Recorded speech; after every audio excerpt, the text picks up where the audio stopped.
Check out the Thinking Out Loud Network at thinkingoutloudnetwork.com. What's up, everybody? It is your sis and your friend Crystal Cross right here on the Morning Jam podcast. I am super excited to be here on this Zoom call. What is up, great co-host? What is up? What's up, y'all? I'm doing 200 tonight. We are here with Mr. Smooth. Mr. Smooth.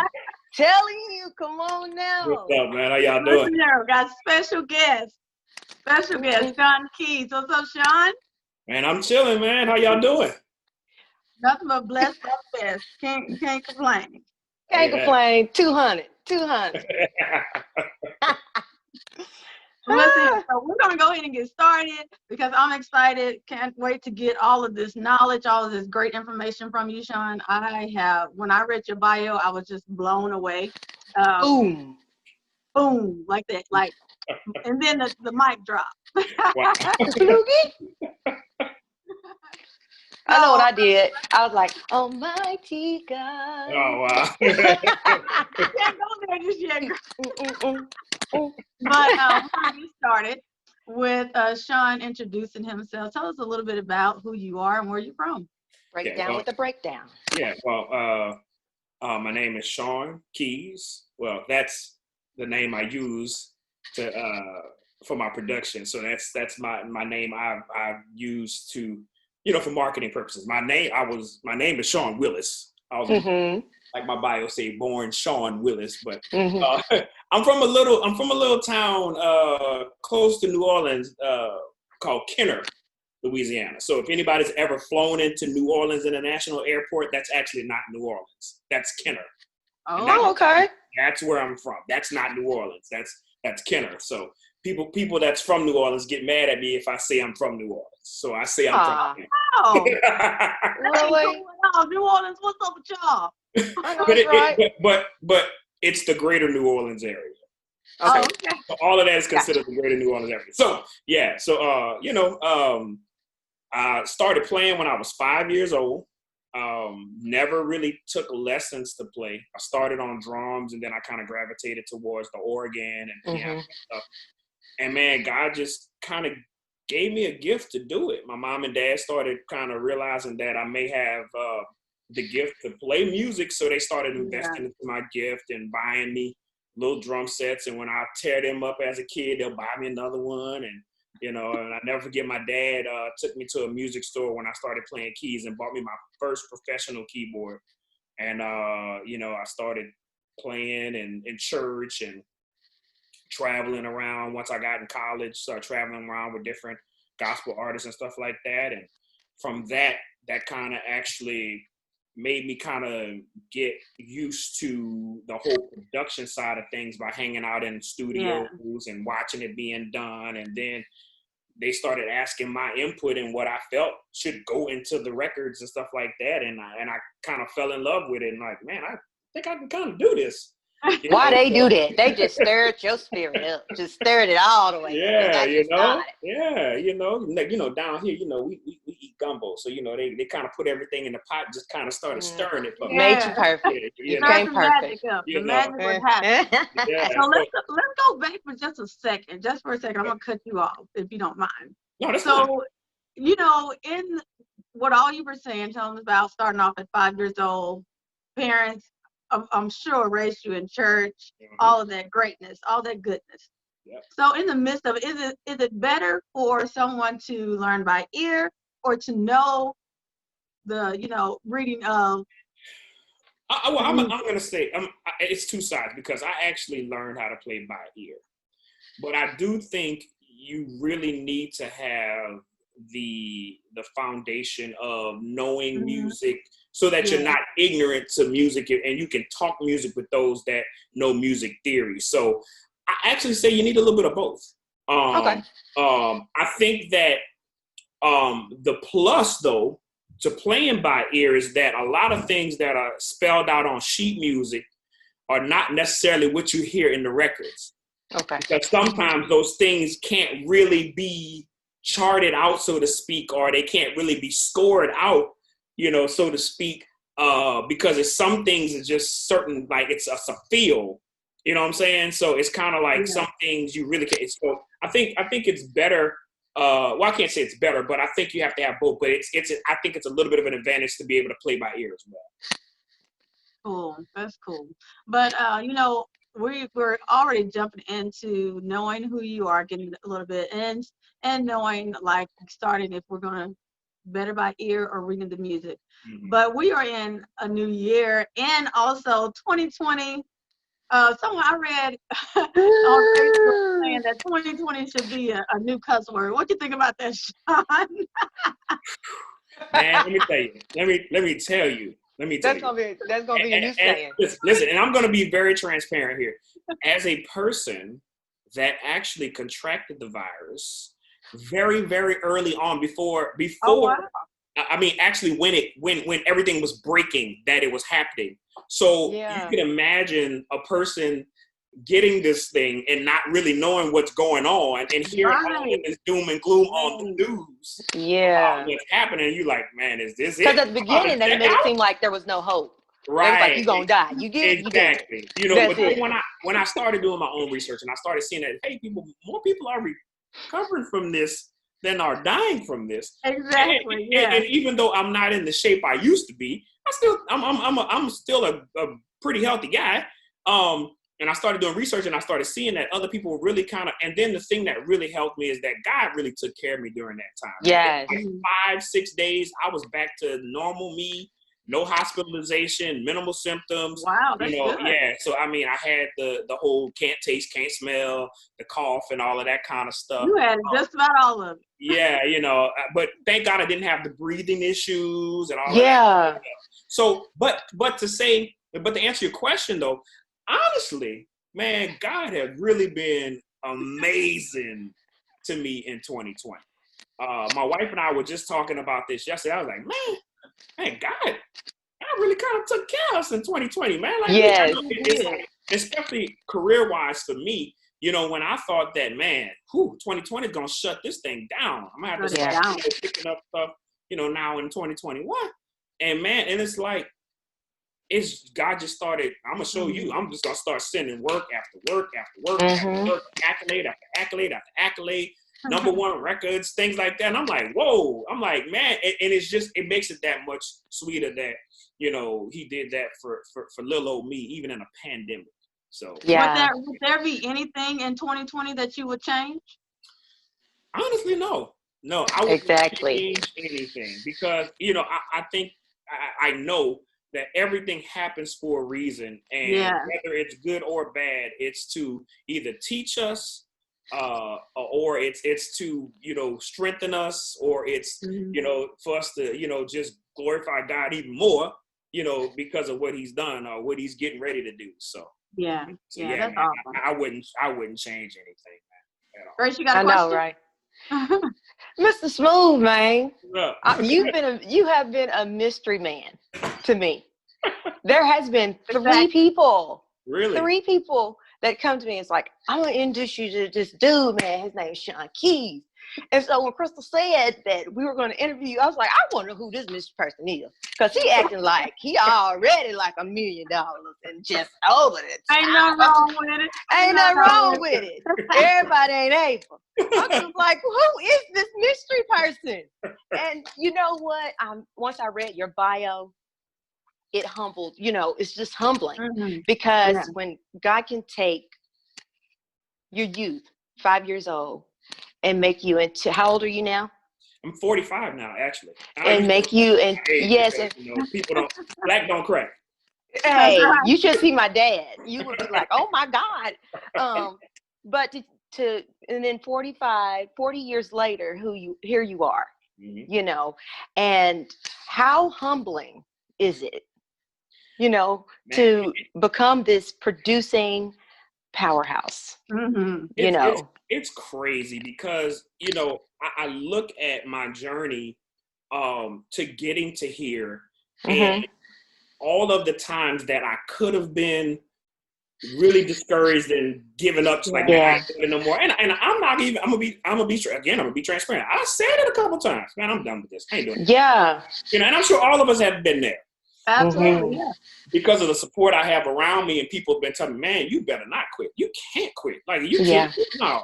And I'm just, I'm just grateful to God to see, the process. And now I can help. And I've been making that a responsibility of mine, given to myself, that I'm going to try to pour into young producers and, just encourage them, man, look, I can tell you when the phone wasn't ringing.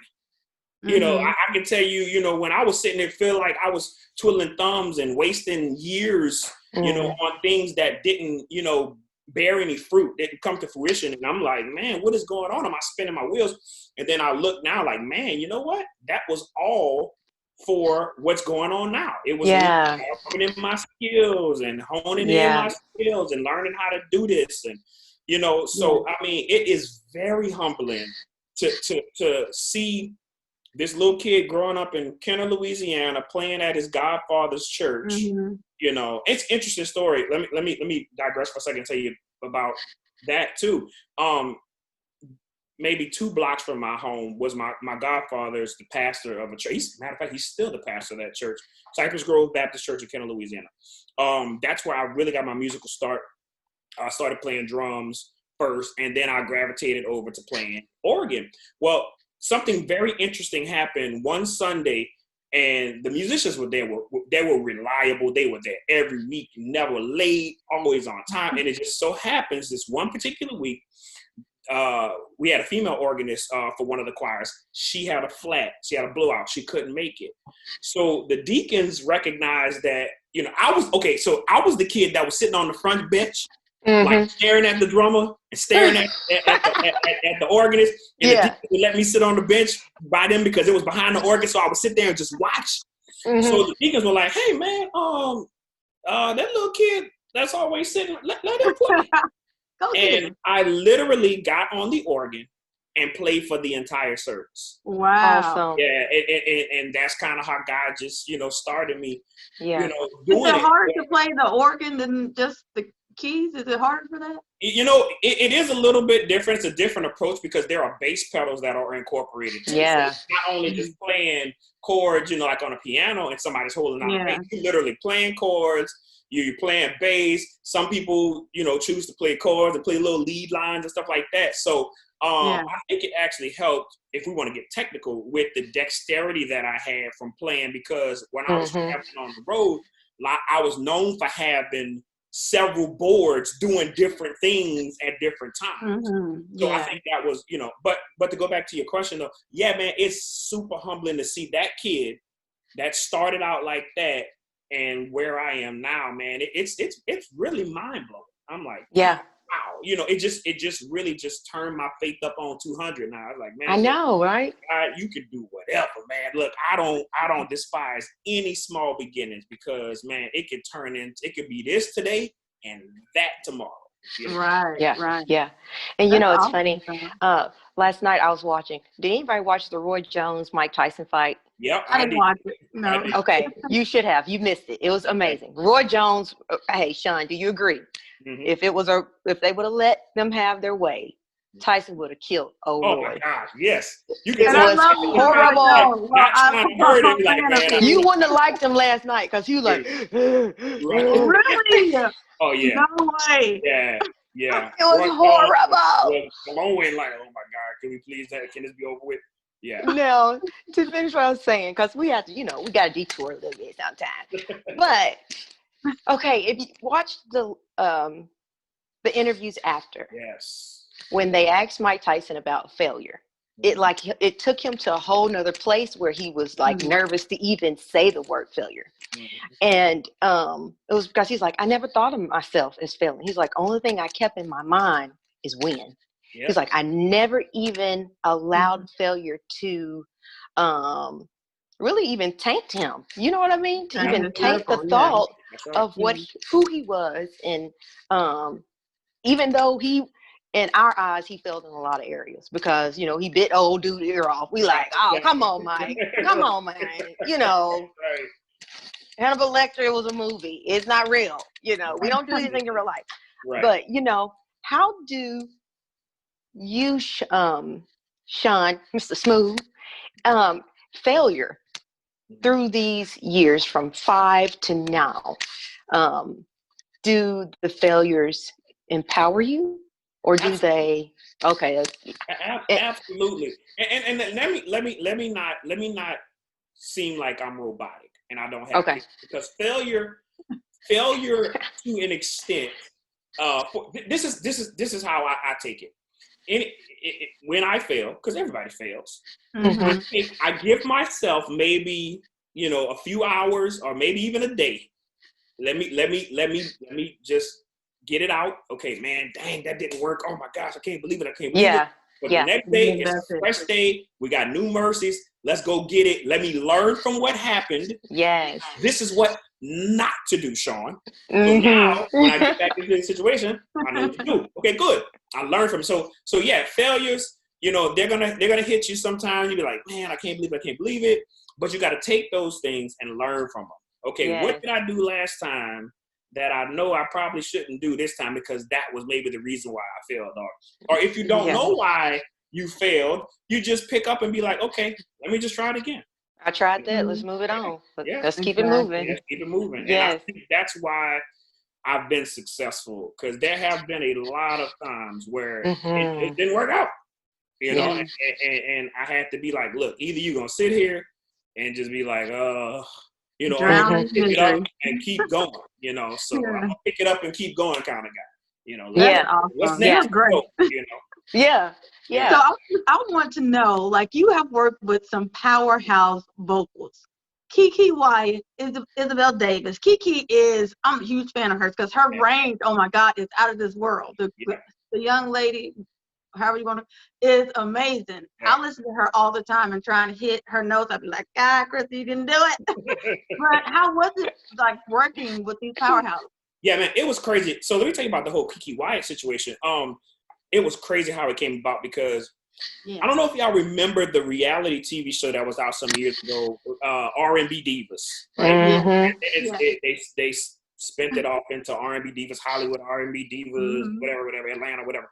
But the first one, it was the first one. The first one, R&B Divas, the original one, was Keke Wyatt, Monifa, Faith Evans, Johnson, I can't remember. There was a few more. I used to watch it all the time. So what happened was they were filming and they needed a band, because they were coming to New Orleans to do Essence Fest, because they were doing the whole tribute to Whitney and some people that had passed away that year and everything. So I got called to do the gig, and it was crazy because we got the chance to actually spend time with them in rehearsals and talking to them and stuff like that. And so I got a chance to work with all of those ladies, and man, when I tell you, phenomenal, it's crazy. And the performance was so good, we made like top 10 performances of Essence Weekend or something like that. Wow, that's great. Crazy. Yeah, it was really, really dope situation. And they were really down to earth. We were cool. We were hanging out with them backstage. They were like we were family. It was like, man, that's our band. We know this, so it was really cool, man, to work with. Yeah. So in that, so was there ever a part that you were like, okay, y'all, or even nervous to say, let me put my input, y'all need to change this, or go a little pitch higher up on this? Was there ever a time? No, because I wasn't really in a production role. I wasn't in a producing role. I was actually playing auxiliary keys in the band. So we didn't really get a chance to share any input, but we did have the show already kind of mapped out, and it was kind of already pre-done before they got there. And when they got there, we were kind of just running through it. We had I think 3 or 4 rehearsals with them, but man, it was cool. But in that, Sean, in your producing, has there ever been a time where you wanted to talk to an artist and be like, hey, you really need to, or you just held back from it? Because I know if a good producer is what I'm looking at, is going to be like, hey, let me tell you something. Listen. You can't ever be to the point where you're afraid to tell an artist something, because here's the thing, it's never about you personally or the artist personally, it's about the record. So it's about the song being its best. So if to answer your question, no, I've never been reserved or not want to tell. Look, if you ask any artist I've worked with, they'd be like, Sean is hard on singers. I am hard on singers. I will tell, man, I told an artist one time, I'm like, hey, come out of the booth. When you're ready to sing, you can go back in. Oh, wow. Yeah. But you know what? That for me, I think that's really great though, because you want a solid song if you're doing that single to be right. And hey, and let me tell you something. She appreciated it later. She was probably a little mad with me at that point. Yeah. But after when she got back in there and she started killing it, and she saw what I was telling her was right, because a lot of times production and music is a lot about trust. Yeah. And it's like. Initially, you got to kind of break the ice, and you got to kind of, even in the stage of as much as God has allowed me to do, sometimes people still don't fully, trust you, because especially if an artist is the person that wrote the record. So it's kind of like they baby. And it's like, you kind of do my baby. Yeah, but I got a bunch of these. This might be your first one. So I know what to do with this to make sure you don't have an ugly baby. You understand? so nobody thinks their baby ugly, but I mean, but sometimes, and I'm talking in musical terms, but when she went back in and she killed it, she was like, man, thank you, because I couldn't release this like this. And then I'm always thinking, hey, my name is going on this. I know, right? And God has allowed me to set a standard. So it's like, I don't want you looking bad, but I don't want me looking bad either. So we got to make sure we do this the best we possibly can. Yes. So that when it's done, you don't say, man, I wish I would have done. And I say, man, I wish I would have done. No, we can't do that. We're not done until we can say, I love it. Sean, what is the one thing that a song has to have to be solid? I think the first thing is that the writing has to be spot on. Yeah. The writing definitely has to be spot on, and then the music has to be, catchy, just not to the point where it's just, it's too much for the consumer to actually take in. Yeah. And then you have to have the right singers. Song, the backgrounds have to be strong. They have to be, have to be able to sing well. And I think, even more so than that, there's got to be the right engineer that knows how to record everything well and capture everything well. Yeah. You got to have the right mixing engineer and the right mastering engineer, and the right producer, of course. So I think those are the elements, that make up a great song. It has to be, to make up a solid song. It has to have strong lyrics, and all the other team members have to be great as well. Have you ever produced anyone that sang all the background vocals as well? You know what? I've had people that have asked me to do that, but I kind of try to steer them away from that, because my thing is that a lot of times artists want to come in the studio and pretty much kind of knock it out in a day. So I try to do it well where I have them only focus on their leads. They don't have to worry about singing the backgrounds and things like that. Unless the song is that kind of song. If we're doing a really urban-y type record and you're trying to have it solid, Grace. Have it solid. So don't try to sing all the background, okay? Right. You know what I'm saying? I will. Yeah, I mean, I just, and I'm not saying it's wrong. I mean, whatever's, good for you. But personally, in my productions, I usually have my crew of background singers come in, and the artist can just focus on singing leads. Do you feel like a song is not a song without a good hook? Oh, no, definitely not. I mean, I call songs like that run-on sentences. Okay. They just go and go and go and go and go and go.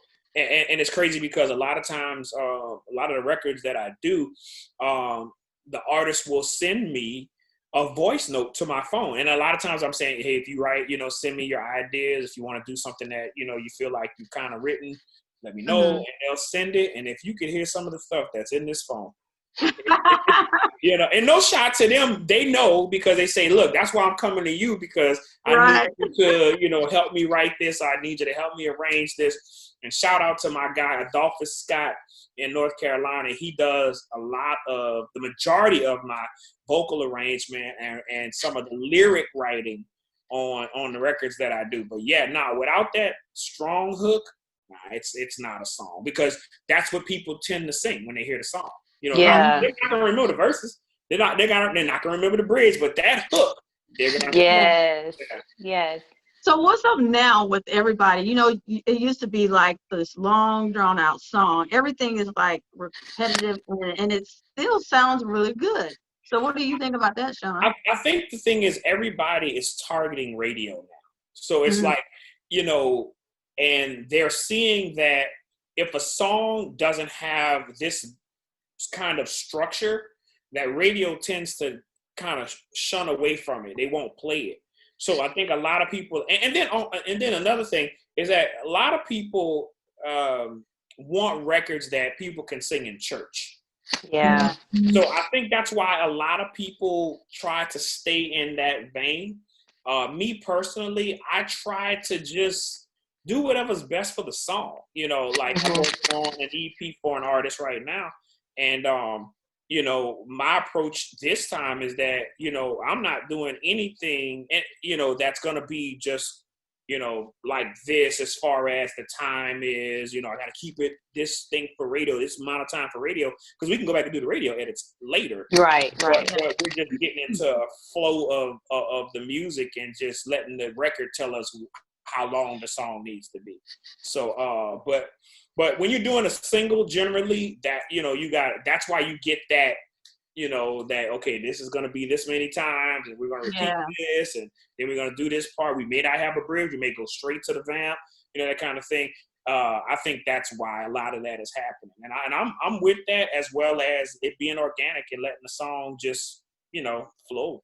Now I'm not trying to do a 20-minute song or a 10-minute song. I'm not going to do that. Yeah. But I mean. Yeah. So if like an independent artist comes to you, what should they ask a producer? What should they ask you?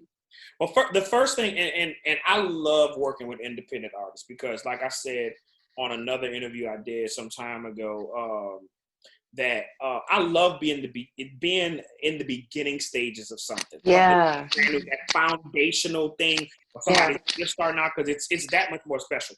But what you should have is, first of all, when you send me an email or an inbox message on Instagram or Facebook or whatever, make sure you have something that I can hear of yours. So if you already have released music, like, send me the links to that.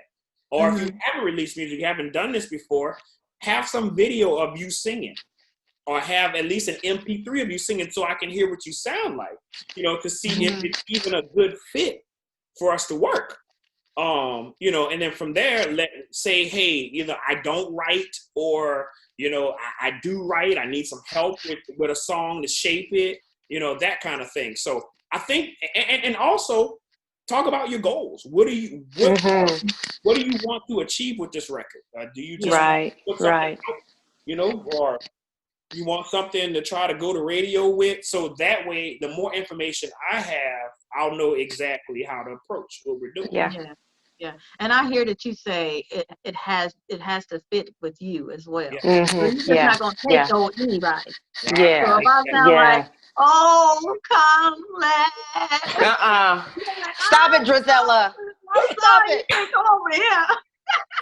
Stop it, Drizella. Come over here. And it's crazy, because I haven't had that happen yet. Which that's a blessing. But I do know how to handle it should that come about. Very professionally. There have been some artists that are not the greatest vocally, but that's why I want to see you in your element and see you sing and hear you, to see what are your strengths, and I can pull that. Okay, I know she does that well. I know he can do this well. Okay, so when we do, get together and do a record, okay, I know that he can do this very well. So we're going to try to shape this record around that. Right, right. She struggles with this, So let's try to stay over here, So I, so and So I hope you don't think I sing like that. That was just an example. Yes, she does. No, I do not sing like that. I am a soprano, and I cover my soprano area just fine. I don't let anybody else sing my soprano. Come on, Gracie soprano. trying to hit it. By the way, Sean, this is my biological sister, my baby sister, Gracie. Oh, come on, sisters. All right. So that's what I was going to ask you too, Sean. Me and my baby sister sing in a group. So that's why I was asking you, how should we approach you? And she's an independent artist as well. How should we approach you about? And of course, we've done music. We've recorded. So that's one reason I was asking about that. But also for the ones that's going to be listening and tuning in to the Morning Jam podcast. So before we go any further, I want to send out a huge thank you to WadeWorksStudios, allowing your sister and your friend to come in and be a part of the family. Thank you, G Wade. You are the bomb. You're the man. Also, Channel 49 TV network.com. My show is going to be airing on there every Monday, dropping at 9 a.m. You guys are blessed here out of Miami, Florida. Yes. I'm blessed and highly favored. Yes. But Grace, did you have any questions for Sean? Yes. Okay, so how come you haven't accepted my friend request on Facebook? Wait, hold on. No, see, hold on. I got you right now. Well, why are you looking at that, Sean? Look at. Do you have another one? Oh, she's not done.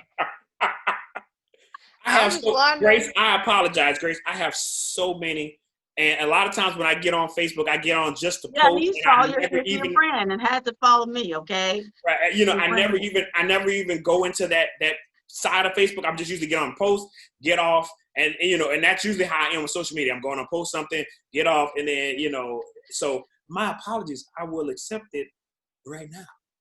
Thank you. I think I've sent you like maybe 3 or 4. Really? 5 or 9. Oh no! See, don't 10 or 20. No, I'm just kidding. Okay, so social media is now like the ultimate platform. Yes. Yep. How are you using social media? I actually think social media really drives the music industry now. Mm-hmm. It's first of all, and any independent artist, I'm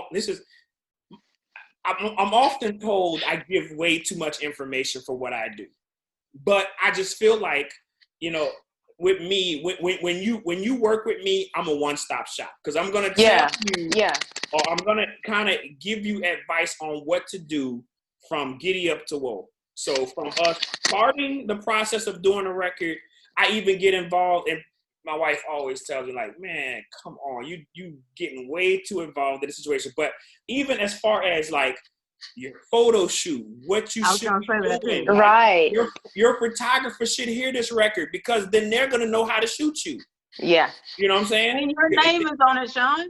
And that's always my reply. Yeah, because on this too. So even with the cover, like, okay, look, I can connect you with a graphics person who I know is not going to use clip art on your stuff, and it just look because here's the reason why I'm like that about that. What's the first thing people see before they listen to your record?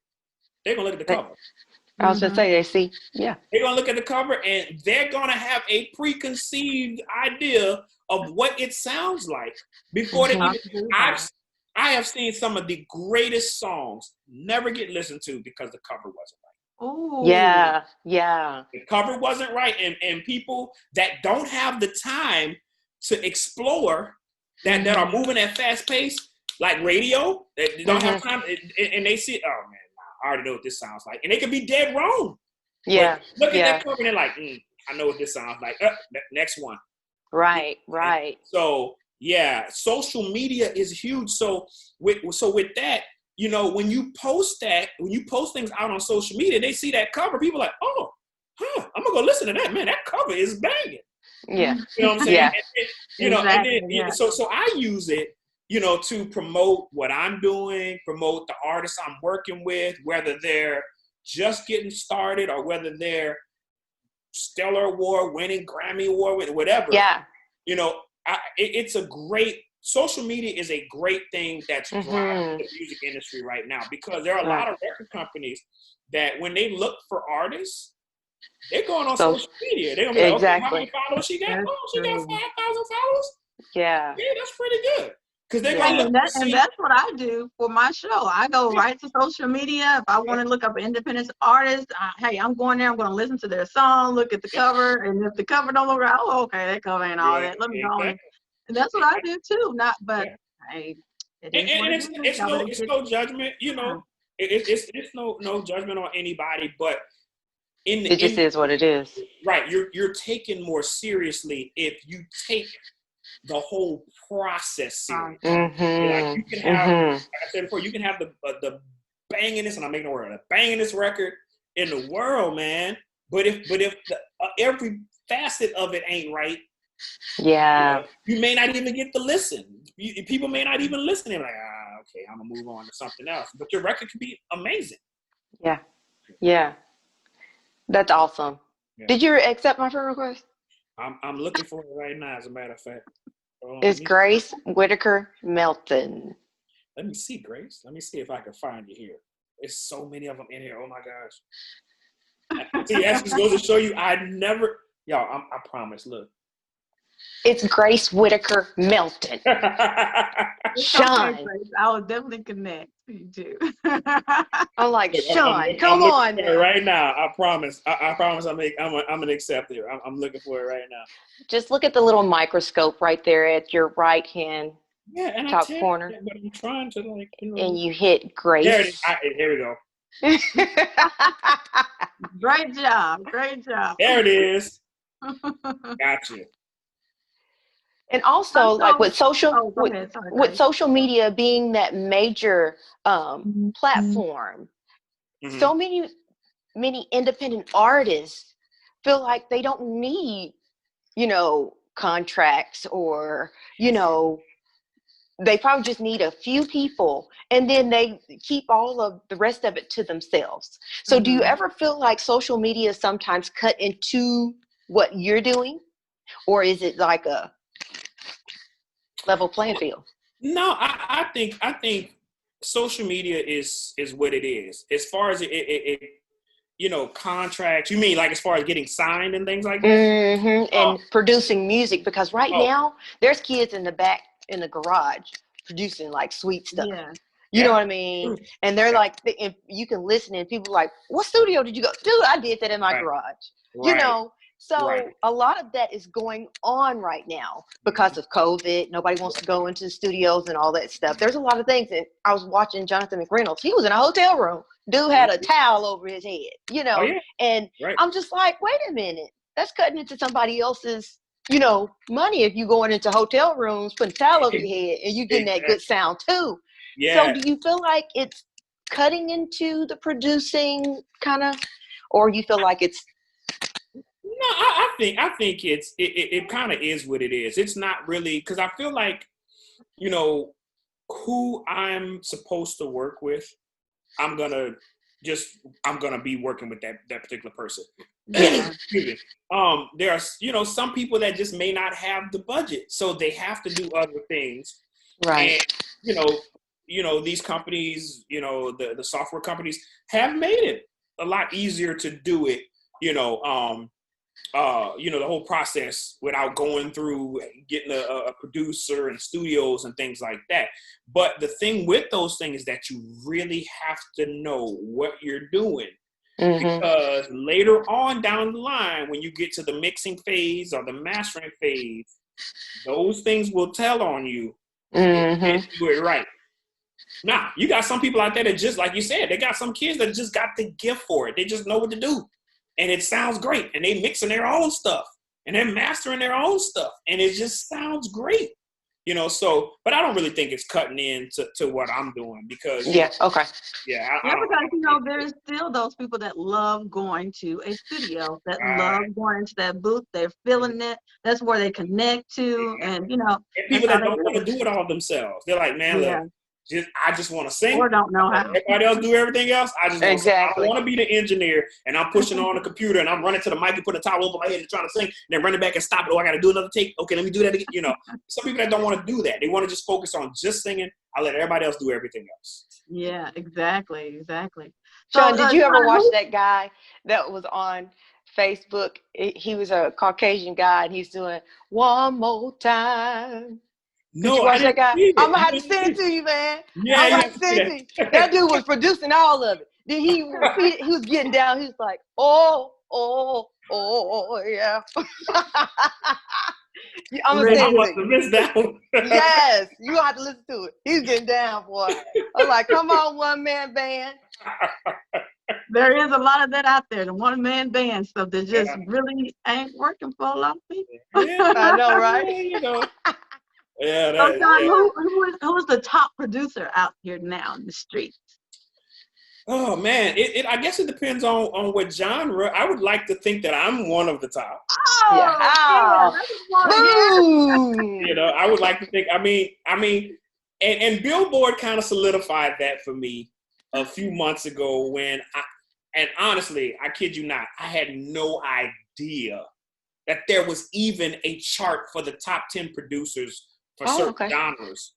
And a few months ago, a friend of mine from my hometown of Kenner posted something on his Facebook, and he tagged me. He's like, "Man, it's just so great to see my brother Sean Key, number 8 on the top 10 producers on Billboard, right under Kanye, right on top of Kurt Franklin." And I'm like,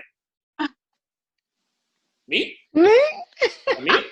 So it's crazy. So I went to Billboard and I looked at the chart, and there my name was, and I was like, awesome. So you know, it's crazy, man. You know, so I guess you know, God has allowed me. Yes, you one of the top 10. One of the top 10, Sean. Exactly. When we're like that, we just really have to embrace. Just take it in. Yeah. Embrace it, because God wouldn't have given it to us starting you off at 5 years and you working so hard to get where you are today. Yeah. I know 2020 has been like a blessing for you. 2021, whoop whoop. Yeah. Looking for bigger and better. So what's next for Sean Keys in 2021? Man, I can answer that. Wait, I can answer that. What? Nothing but grace. Hallelujah. Hey. Won't he do it? We speak it. Hallelujah. Come on, lift your hands and receive it, brothers and sisters. Right now. Hallelujah. Right now. Yes. And it is so. Hey, yes, it is so. And look, I really, and see, it's crazy. I always set myself up. Well, I don't want to say I set myself up, but I always try to top what I did the year before. Yeah. And it's crazy because, man, God is really gonna have to do it, because He really showed out in 2020. You know, I was talking my last session of 2020. My last BGV session was sometime in November of 2020, and I was talking to my BGV singers. I was like, "Yo, man, we done some records this year." He's like, "Oh my God, yeah!" And we couldn't even count them all. We were like, "Yeah, we did." We started naming them, and we started forgetting certain ones. And I was like, "Oh, yeah, we did do that. Oh, we did this one." You know, and then some that have yet to be released. That's going to be released this year of 2021. So, man, so like 2021, you know, I'm just asking God to just, you know, give me as much as He want to give me this year. That's it. You know, I mean, if it means doubling what I did, you know, and, you know, I mean, you know, hey, I'm you know, I'm ready for it. So bigger and better in 2021. Yes. Listen, Sean, I remember I was listening to you recording the drummer, John, and he was killing it. And I was like, "Hey, Sean, okay, this is where the new Crystal single is coming." Come on. Like, come on. Let's do it. Yes, indeed. Absolutely. Yeah, I am like, when I saw, I was like, man, he is blessed beyond measure. He don't even see it. Yeah. But maybe you do see it. And you know, the thing with me is that, you know, it's crazy because in church, and this is so, I heard a preacher say this once before, and it stuck with me, like just really stuck with me. In church, we've always been taught to try to downplay compliments and try to down. Yes. Come on. Oh, glory to God. And yes, it is. But God has also given you these gifts. And so I heard a preacher preach that it's okay to say thank you. Yeah, man, God really helped me to be great at this. And so, it's still a work in progress, because anybody that knows me knows that there's not a conceited bone in my body. Like, right. I'm the humble guy in the back. I don't even want you to say my name sometimes, but he's moving me out of that to be like, hey, man, you can boast on what I'm doing through you. Like, there's nothing wrong with that, and sometimes social media, man, it's crazy. Tasha Cobbs posted something last year, 2020. I can't remember exactly what money was, but when I'm telling you, it kind of just hit home with everybody in the industry that struggles with not wanting to really show your accolades. She was coming home from vacation, and her Stellar Awards showed up at the house. So her assistant was opening them up, and Tasha said, hey, take a few pictures of these for me, and before I put them in the case, in the trophy case. And she said she said something that she had to immediately stop. She said, go ahead and take these pictures, but I'm probably not gonna post them anyway. So her assistant was like, why wouldn't you post these? Right. She was like, you know what? Why wouldn't I post these? But a lot of times we spend time worried about who we're gonna offend, right, because of what God is doing in our life. And her statement was, I am not responsible for your feelings because of what God is doing in my life. Exactly. That was my drop of the mic. What'd you say? Right there. So from that day forward, I stopped hiding the things that God did. And people get sick of me posting it. I'm sorry. It's God doing. It was that time to say, yeah, I did that. Yeah, and when God blessed me to have my first #1 single on Billboard, I don't know if everybody saw the live. I went live on Facebook, but I struggled with even doing that. But that was prior to what Tasha had said, But I actually, crazy thing, I posted in my stories, when I got the box of my plaque, I posted on my stories, hey, should I do a live unboxing? And then I thought later, why am I asking people if I should do it? I'm going to just do it. I'm happy that God allowed me to do this. Not everybody gets to have a #1 record. Yeah, and I know what I've been through from age 5 to now in this music. So I'm going to be godly proud of what he's allowed me to do, without being conceited and without being, having a big head about it. But we mistake that, just kind of like what you said. We mistake that, I'm going to be humble because I want God to bless me some more.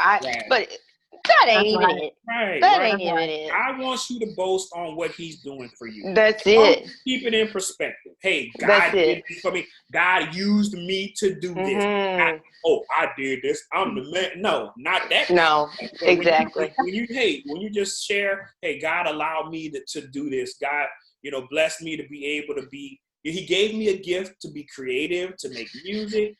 You know what I'm saying? And I'm honored that he allowed me to get a #1 record. I mean, I'm getting better with it, and that little post from Tasha Cobbs helped me a whole lot. And it did a lot of other things.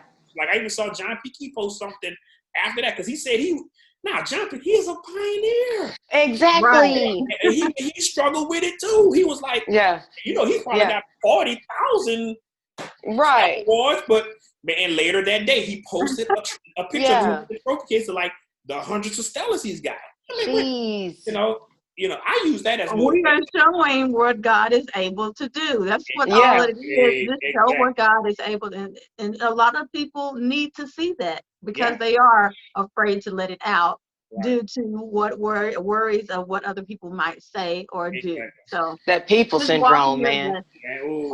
I'm so glad God is delivering me. I ain't gonna say I'm delivered all the way, but delivering me from opinion. Because, and I think that's anybody, that really has a heart for God and want to do this for the right reason. I think everybody kind of struggles with that. What people think, and what people are gonna say. But you have to kind of get delivered from that, man. Like, look, people gonna talk about you if you're doing good or if you're doing bad. It doesn't matter. True. You know what I'm saying? So just do what you do, and and just let the chips fall where they may. But I'm so grateful, man, just to be in this I am now. So Sean, what would you say to someone that's maybe a teenager or an adult that's trying to reach where you are today? I would say just make sure you study everything that you possibly can to perfect your craft. Right. Make sure you're ready before you launch out. A lot of people may say, well, I don't have the finances to go to a Full Sail university, which is like the music university and different things like that. There's a thing on everybody's devices called YouTube. Call it YouTube University. Come on. Everything you want to learn about anything is on there. And honestly, that's how, even at the stage I am now, there's some things I forgot how to do such and such on Pro Tools. I forgot how to do this on Logic, or I forgot how to do this on this other software. I'll go to YouTube and be like, hey, how do you do such and such? And there's the videos. So I think that you should do that. Like, hone in your skills, study, find somebody to sit under, to learn from, to mentor you. And that's crazy. That's something I didn't have. I wished I would have had. I had people that I looked up to, but they were, out of reach for me as far as being in other cities and states and things like that. But, and because of, when I came up in a time, it was kind of like very competitive. Like people didn't really know too much because, they think you're going to take their spot, that kind of thing. But get you somebody that you can partner with and sit under and learn, and then when you're ready to what my engineer that I use all the time, my friend Reggie Nicholas, always says, have your face in the place. Be there, right, in the thick of it, seeing what's happening and how challenges are being solved, or what happens when you get somebody that may not be the best singer. How does he approach this? What does he do? Or how does he put the right group of singers together to make this record be? So get under somebody and just pray. I know that's like the cliche thing, but yeah, man, prayer is the key to everything. Pray and ask for the right situations to come along. And so you don't feel like you're spinning your wheels, because I've been in those too. So that is so awesome. That's awesome. And right here on the Morning Jam podcast, which is Sissy and your friend Crystal Cross, y'all guys, with the co-host Grace Melton. My Facebook friend Grace Melton. My new Facebook friend. Yes. I finally solved the mystery. Who's the mystery person? Yes, our special guest on the Morning Jam podcast, Mr. Sean Keys, a.k.a. Mr. Smooth, a.k.a. Mystery Man. That's it. We appreciate you, Sean. Can you let the people know where they can find you and connect with you? Sure. So on Instagram, my handle is The Smoothest, DASMOOTHEST. On Facebook is Sean Keys.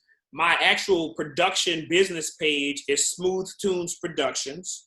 And on Twitter, it's Smooth Tunes Pride. Now, let me say something about all that real quick, because I know that you're supposed to keep all of your handles the same, but they weren't available, so I had to go. Right. Right. Grace, let the people know where they can connect with you, sis. What's up, everybody? This is your girl, Grace. You can find me on Facebook under Grace Whitaker Melton, Instagram, Grace Whitaker Melton, Facebook, Grace Whitaker Melton. And you know what else? You can also, if you want to get a hold of me, booking, anything like that, you can go under Graceful Sounds 7 at gmail.com. Then if you need some little inspiration, women needed lifting up, loved on, I'm here for you.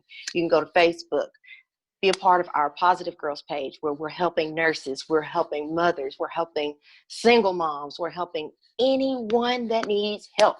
If you guys want to give into that ministry, please find me. I'm on Cash App, Gracefully 17. That's all you got to do. And you will be donating to a marvelous cause. Right now, we're getting ready to stuff backpacks for nurses. So if you guys want to give into that ministry, please do, because they're on the front lines every day fighting for our families. And that's all. Hey, I'm a busy girl. Also, I'm a solo artist. If you want me to come, invite me. Hey, let's do this. Yeah. Let's do this. Next time, hopefully you'll be seeing me in 2021 with the great producer, Sean Keys. Let's work. Right? That's awesome. Right here with your sister, your friend, Crystal Cross. You can connect with me on Instagram, Snapchat, and Twitter, Crystal Cross, Crystal A. Cross. You guys connect with me. Normally, I have the poofy, blonde, curly hair, but, we had to whack her off, get her all done. But you guys can connect with me. Also, connect with me in the groups under Heart to Heart. Fantastic show that's going to be airing pretty soon. Also, group under the Morning Jam podcast, under Facebook as well. Also, A2 Fashion. So if you need a makeup artist, Sean, tell your wife. I know you got events going. Oh, look, makeup artist right here. I see your makeup work, man. Look, I've been checking you out. You're a beast with it. I see it. Well, thank you, guys. So thank you all. And we want to say to you, Sean, from me and Grace, Happy New Year! Welcome in 2021. Yeah. Welcome. Peace out, y'all. Much love to you, Sean. We'll appreciate y'all. Thank y'all. Bye. Peace. Check out the Thinking Out Loud Network at thinkingoutloudnetwork.com.